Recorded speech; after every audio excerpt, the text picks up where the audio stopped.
how long would you say it would take someone whose body temperature has historically been in the 97s, low to mid 97s, for that to stabilize if that person doesn't have very much stored fat, and kind of institute some of your recommendations, Ray? I've seen a couple of people do it in 3 or 4 days, very skinny little people, who had been on a pure soy tofu diet or something. As soon as they started eating eggs and oranges, they just popped up out of there.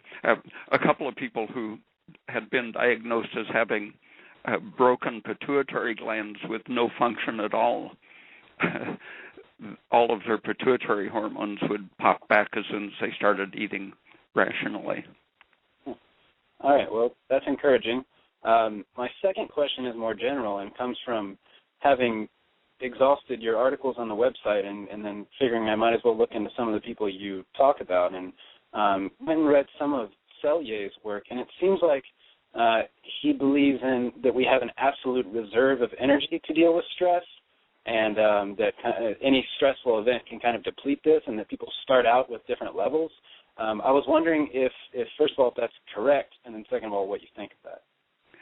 No, I think where he left it is where the issue of cumulative buildup of iron and PUFA comes in. Both the long-chain polyunsaturated fats and iron accumulate with aging and with stress and under the influence of estrogen. And so he just wasn't looking far enough and long enough to see how those factors interacted with stress.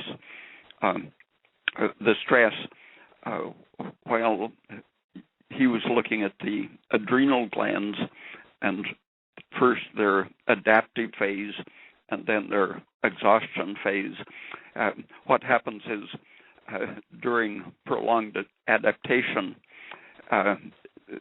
estrogen and other hormones, growth hormone and the inflammatory mediators accumulate, and estrogen buildup from blocking the actions of the thyroid function.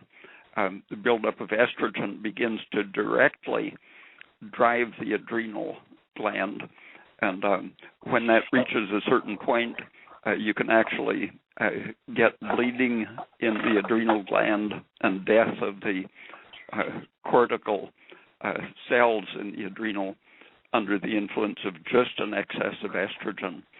And you get the same sort of overdriving from the direct hormonal action on the adrenal glands from a buildup of iron or serotonin or polyunsaturated fats.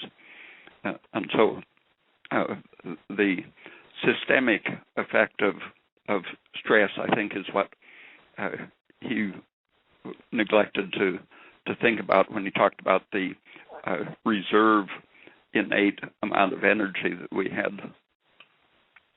All right. Great. Well, thank you very much. Thanks for calling in.